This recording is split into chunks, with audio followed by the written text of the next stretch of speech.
In this demonstration, we're going to take a closer look at some of the UK government's major projects and how they are performing. Firstly, let me turn your attention to the government's major projects report. This report provides a useful overview of the data, but really lacks the forensic insights that this data requires to fully understand each department's performance. One aspect of the report we wanted to investigate was the RAG rating and whether or not they were recorded accurately. The IPA regard AMBER as the successful delivery appears feasible, but significant issues already exist requiring management action. These appear resolvable at this stage, and if addressed promptly, should not present a cost schedule overrun.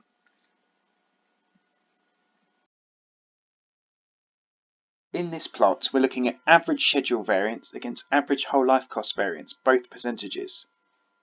We're starting in 2012 here, and as we press the play button, we can clearly see lots of departments varying massively in schedule variance and whole life cost variance. The only thing missing here is the RAG rating.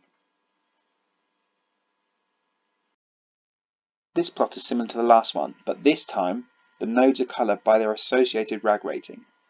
The RAG rating also compares with the following year's schedule and whole life cost data, and the schedule and whole life cost data is calculated relative to the previous year as opposed to the initial year. As you can see, we're starting in 2012 here, so the variance for both the schedule and the whole life cost data is 0. If we click on 2013, we can immediately see the projects varying massively in schedule and whole life cost data. If I bring your attention to organised crime, we can see that the shifted RAG rating is amber green, but the increase in schedule since previous year is over 106%. That seems awfully high for a shifted RAG rating of amber green. In 2013, from a sample of 132 projects, 11 only had a single data point. From the remaining 121 projects, 17% of these projects had an in-year cost or schedule increase of over 20%.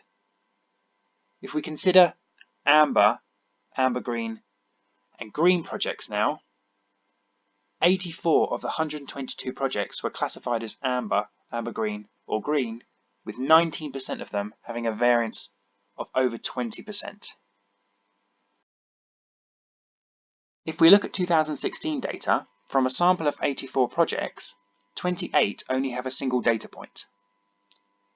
From the remaining 56, 34% have an in-year variance in cost or schedule of more than 20%, of which 23% is greater than 50%. 41 of these projects are classified as amber, amber green, or green, with 31% of them having an in-year variance of greater than 20%, and 56 having a variance of greater than 1%. If we sample the 2013, 14, 15, and 16 data with more than one data point, we return 360 entries. Note that some of these entries may be multiple years of the same project. 259 of these are classified as amber, amber green, or green. 22% of these having an in-year variance of more than 20%, and 39% have a variance of more than 1%. If we calculated the variance against the first recorded data point instead of the in-year variance, we derive the following. Let's first of all select non-single data points, and in 2013, the variance of over 50% was 7.5%, rising to 41.27% in 2016. Although some of this increase is due to cumulative increases across the multiple samples of the same project, it still represents a significant portion of the data. Of the 47 projects classified as amber, amber green, and green in 2016, 66% of them have a cumulative variance of more than 1%, with 34% of them being greater than 50%. As a slight caveat, whether you're calculating with respect to the original year or with respect to the last year, sometimes these number of entries can be slightly different. As you can see, we have 47 here, but if we calculate with respect to the previous year, we only have 41.